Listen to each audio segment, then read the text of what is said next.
കുറെ കാശും സമയവും കളയാന്നല്ലാതെ ഒരു പ്രയോജനവും ഉണ്ടാവാൻ പോകുന്നില്ല. സാറെന്താ പറഞ്ഞു വരുന്നേ? പ്രയോജനമില്ലാത്ത കാര്യങ്ങൾ ബുദ്ധിയില്ലാത്തവർ പോലും ചെയ്യില്ലെന്നാ പറഞ്ഞത്. നിങ്ങൾ ഈ കേസ് പിൻവലിക്കണം. ഈ പെൺഡ്രൈവ് അങ്ങ് എടുത്തു കൊടുത്താ ആ ശല്യം തീരുമല്ലോ. ഈ ഗുണ്ടകളൊക്കെ വീട്ടിൽ കയറി ഇറങ്ങിയാലേ നീ പ്രഗ്നന്റ് ആയിരിക്കുന്ന സമയത്ത് എനിക്ക് റിസ്ക് എടുക്കാൻ പറ്റില്ല. അല്ല, എന്നിട്ട് പെൺഡ്രൈവ് കിട്ടിയോ? ഇല്ലെന്നേ. എന്നാ നമുക്ക് ഒരുമിച്ച് നോക്കാം. അല്ല, നീ എന്തിനാ ഇങ്ങോട്ട് വന്നേ? അത് ഞാൻ പൃഥ്വിനെ താഴെയൊക്കെ നോക്കി, പക്ഷെ അവിടെ കണ്ടില്ല. ഇനിയിപ്പോ ചേച്ചിയുടെ റൂമിലുണ്ടോന്ന് അറിയാൻ വേണ്ടി വന്നതാ. ആ ശരി ശരി ശരി, നമുക്ക് നോക്കാം. വാ, ഞാൻ ഇവിടെ നോക്കാം, പൃഥ്വി അവിടെ നോക്കാം.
പെൺഡ്രൈവ് റൂമിലൊന്നുമില്ല.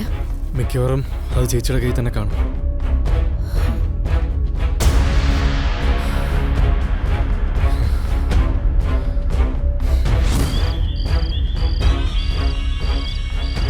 ആ CI കാശ് മേടിച്ചിട്ട് അവർക്ക് അനുകൂലമായിട്ട് സെറ്റാക്കുമെന്ന് ഉറപ്പാ. കാര്യങ്ങൾ JD അറിഞ്ഞിട്ടുണ്ടാവുമല്ലോ. ജോർജ് സാറിനോടെല്ലാം പറഞ്ഞിട്ടുണ്ടാവും. സാർ എന്തെങ്കിലും ചെയ്യാതിരിക്കില്ല. സ്ത്രീധനത്തിന്റെ പേരിൽ ഇത്തരം പ്രശ്നങ്ങൾ ഉണ്ടാക്കുന്നതൊക്കെ ന്യൂസിലും മറ്റും കേട്ടിട്ടേ ഉള്ളൂ. പക്ഷേ നമ്മുടെ കൂട്ടത്തിൽ ഒരാൾക്ക് ഇങ്ങനെ സംഭവിക്കുമെന്ന് ഒരിക്കലും കരുതിയില്ല. ഇവനെ ഒന്നും ഒരിക്കലും വെറുതെ വിടാൻ പാടില്ല.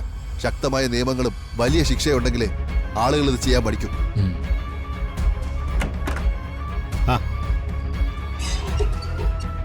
ജോസാർ വിളിച്ചിരുന്നു. ഇപ്പൊ VC വരുന്നു പറഞ്ഞു.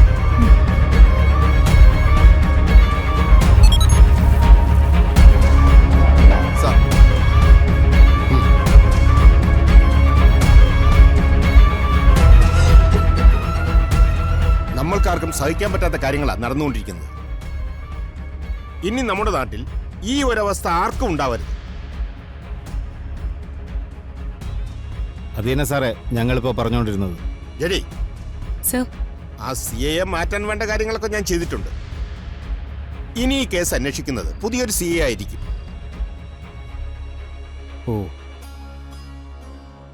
അയാൾ നമ്മുടെ ആളാ. നമുക്ക് വേണ്ട എല്ലാ സഹായങ്ങളും അയാൾ ചെയ്തിരിക്കും. അയാളെ മുൻനിർത്തി നിങ്ങൾ ഈ കേസ് എല്ലാ സ്വാതന്ത്ര്യത്തോടും കൂടി അന്വേഷിക്കണം. Okay sir. ഈ കേസിൽ കുറ്റം ചെയ്തവരെ നമുക്ക് പുറത്തു കൊണ്ടുവന്നേ പറ്റൂ. അതിനുവേണ്ടി ഞങ്ങളുടെ മാക്സിമം എഫേർട്ട് ഞങ്ങളിടും. Okay JD, all the best. Sir. Sir sir sir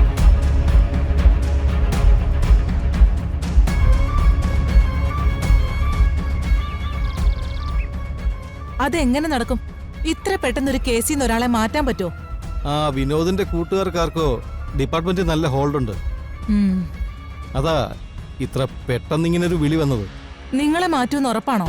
ആ അതെ, അൺഒഫീഷ്യലി ഉറപ്പിച്ചു കഴിഞ്ഞു. ഇനി ഓർഡർ കൈ കിട്ടിയാൽ മതി. ഞാനൊന്ന് മിനിസ്റ്ററെ വിളിച്ച് സംസാരിക്കട്ടെ. ഈ ട്രാൻസ്ഫർ തൽക്കാലം നിർത്തിവെക്കാതെ വേറെ വഴിയില്ല. എന്തെങ്കിലും ചെയ്യാൻ പറ്റുമെങ്കിൽ വേഗം ചെയ്യണം. എനിക്ക് പകരം ആര് വന്നാലും നിങ്ങളെല്ലാവരും അകത്ത് പോകാൻ സാധ്യതയുണ്ട്. എനിക്കറിയാം. ഞാനൊന്ന് നോക്കട്ടെ. ശരി എന്നാ. ശരി, ഓക്കെ.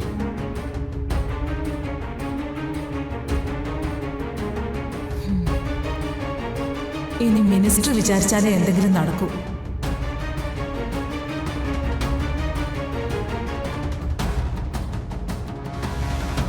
ഹലോ, മിനിസ്റ്റർ അല്ലേ?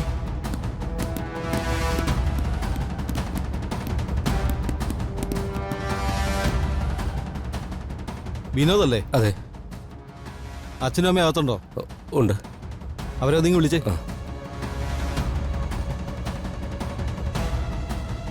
അച്ഛാ, ഒന്ന് പുറത്തേക്ക് വന്നേ.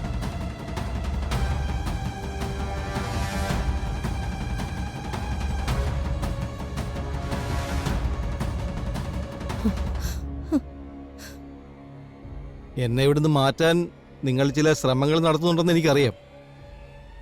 പക്ഷേ അതുകൊണ്ടൊന്നും ഒരു പ്രയോജനം ഉണ്ടാകാൻ പോകുന്നില്ല. നിങ്ങൾ IG യെ കൊണ്ട് പറയിപ്പിച്ച എന്നെ സംരക്ഷിക്കാൻ മിനിസ്റ്റർ വരും. ഇനി മിനിസ്റ്ററെ കൊണ്ട് പറയിപ്പിച്ച ചിലപ്പോൾ CM എന്നെ സംരക്ഷിച്ചെന്നിരിക്കും. ആ, അതെന്തെങ്കിലും ആവട്ടെ.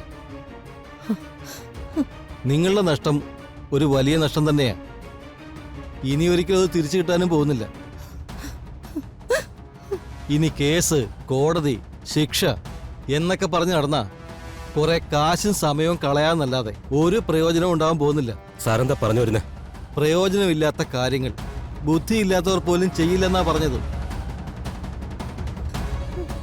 നിങ്ങൾ ഈ കേസ് പിൻവലിക്കണം.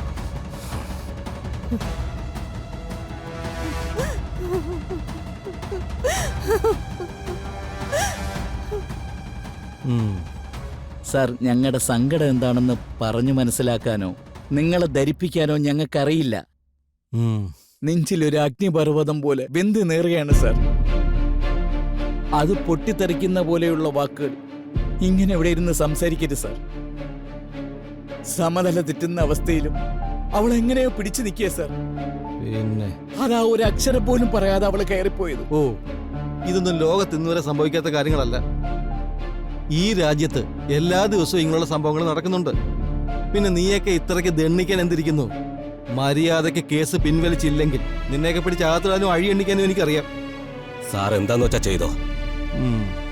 ഇനി ഇതിന്റെ പേരിൽ മരിക്കേണ്ടി വന്നാലും ഞങ്ങൾ അങ്ങ് സഹിച്ചോളാം.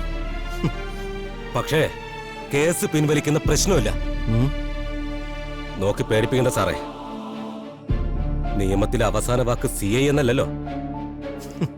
സാറിന്റെ മുകളിലും ഓഫീസേഴ്സ് ഉണ്ട്. അവർക്ക് മുകളിൽ കോടതിയും നിയമവും ഉണ്ട്. എല്ലാത്തിനും മുകളിൽ ഈശ്വരൻ എന്നൊരു സത്യവുമുണ്ട്. ഈശ്വരൻ. എന്റെ പെങ്ങള് മരിക്കാൻ കാരണക്കാരൊക്കെ ആയാലും അവരെയൊക്കെ നിയമത്തിന് മുമ്പിൽ കൊണ്ടുവരിക തന്നെ ചെയ്യും.